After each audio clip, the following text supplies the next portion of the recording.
Nothing. Please help us. Of course. No be sister, no devil, no dopey. Everything gonna be airy.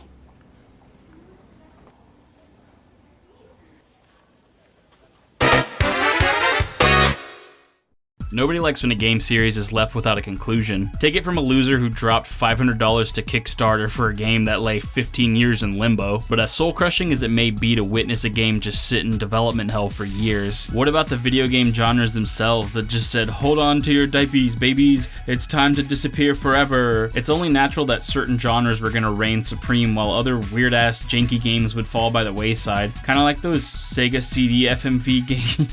Ew, yeah. The industry has always been ripe for that sort of experimentation as technological plateaus are met biannually. Still, it's hard for me not to wonder, hey, whatever happened to Stacy Shooty Two Shoes from way back in the day? Stacy Shooty Two Shoes? You didn't hear? She'd been missing since 1999. It really tore the family apart. Oof, I don't like where this analogy is going. I'm talking about forgotten video game genres, baby. Enough people like Madden and 2K that they surprisingly don't need my support, which is good because I think the sports games in general are pretty goddamn boring. Where's all the creativity? Where's the style? Where's the panache? You remember NBA Street? Style. Yeah, so what? I'm a 7-foot lady breaking ankles, blocking every goddamn thing you got, bitch. You got your NBA jams, you got your street hoops, which, fun fact, that last one's kinda poopy. But what about baseball? SNK had their fair share of goofy unlicensed baseball games, but they didn't make MLB Slugfest. Regular baseball game, right? No, sir. Sub-Zero Piazza at bat. Bink, bop, bop, beep, bop, bop, bop. What about gruff and tough football? I know damn well you remember NFL Blitz, bitch. This is back when Randy Moss was the fastest man alive. I'll swing on everybody. Bop, bop, boop, boop, bop. There were multiple ports of this one, but the arcade cabinet is really the way you needed to experience it. Take note of that.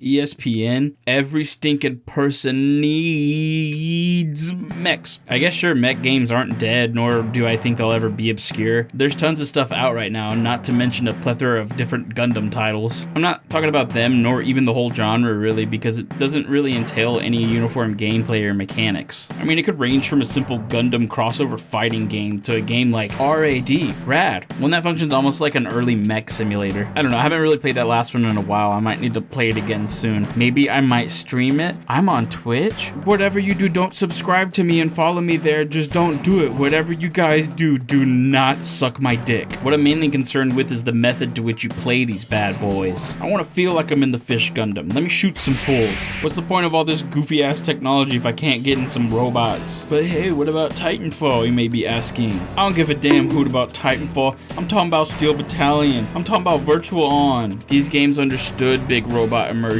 What's the secret ingredient? What could it be? It's the rootin' tootin' controllers. I've seen some of people's setups just to play Steel Battalion, and it's some of the most insane and ingenious shit. Virtual On placed you in a driver's seat, plop 2 joysticks, and bang, I'm an anime robot, baby. I said arcade again, huh? Maybe that's important.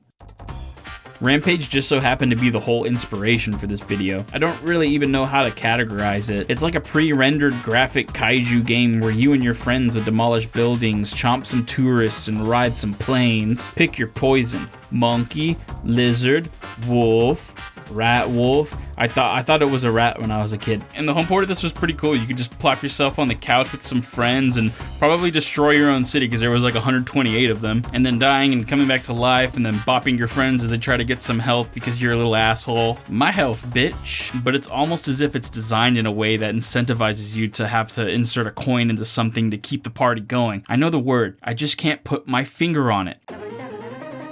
This one's the most frustrating to me. It's so simple. Point the gun, shoot the gun, eat the gun, yummy yum yum. These things have existed since Duck Hunt, when you could purchase a game along with these stylishly designed light guns so you could shooty up Big Bear from the comfort of your own home, not just while waiting for the Rugrats movie to start with your mom. However, since the departure from tube TVs for plasma and LCDs, the light gun technology didn't register anymore, so there wasn't really a demand for it. But for the whole market of that to just kind of die out doesn't really make any sense to me. House of the Dead, Time Crisis, Virtua Cop, all of these translated surprisingly well onto the consoles. games, particularly House of the Dead 2 on the Dreamcast. These guns look so damn cool, and clicking and clacking away with your boys was a good ass time. Rail shooters were the quintessential arcade game. There's that word again, huh? I guess I gotta acknowledge the elephant in the room. Calling these genres dead was a little disingenuous on my part. Do you recall the word I've been using? You might have missed it. I was being pretty subtle about it. I think my main question with all this is, why don't we see these arcade style games being ported to home consoles anymore? A lot of my exposure to games I would one day purchase was spent playing arcades. Most of the time while my dad was playing softball. Yes, he played softball. And while I'm grateful to have been able to experience these games when I could, I'm completely aware that the whole market and climate has changed over the years. Places like Dave & Buster's still offer rail shooters and rhythm games like Time Crisis and Guitar Hero, but the function of these places and their games serve the purpose of getting you to keep accumulating points and keep you drinking and stinking. It's midlife crisis Chuck E. Cheese, Chester E. Cheddar if you will.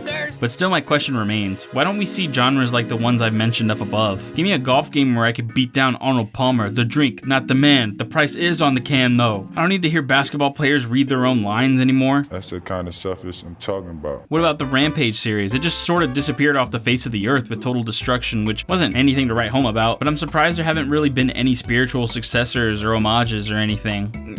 Not that. I mean, mech games are still a thing, of course, but where's all the ingenuity? They're joysticks. Just give me joysticks. They've been around forever. It doesn't have to be this elaborate closet setup. But light guns? How are we so far removed from implementing these into the current era? Just give me a gun. I get it, alright. It doesn't have to look exactly like an Uzi. I just want to hold a gun in my hand and shoot what's on the screen. I guess at least Nintendo is trying with this new House of the Dead, but I don't know, it looks so carelessly thrown together, almost like a mobile game. Let me tell you though, I'm gonna lose my freaking mind if I'm supposed to just pretend the Joy-Cons are a gun like some asshole. I remember all the Wii light gun games, and I'm sure there's some super in-depth analysis on why they didn't catch on, but playing the Umbrella Chronicles felt so stupid, just sitting there all willy-nilly blowing apart dead boys with the bootin', scootin', godforsaken dildo. I usually just write this part out, but I personally wanted to thank y'all so much for all the support and for everybody that engages with me all the time. These last two have been a little short, I know, but I'm trying things out. Sometimes I don't really feel all too deserving of the positive things you guys send my way, so it was hard to pump this one out for a second. And thank you guys for 81 subscribers. Y'all please keep subscribing, keep sharing my shit. It really helps me a lot. I'm sure I've left out games or the genres, so just harass me in the comments if I did. So y'all keep watching. I'll keep doing it. See y'all later, big dogs.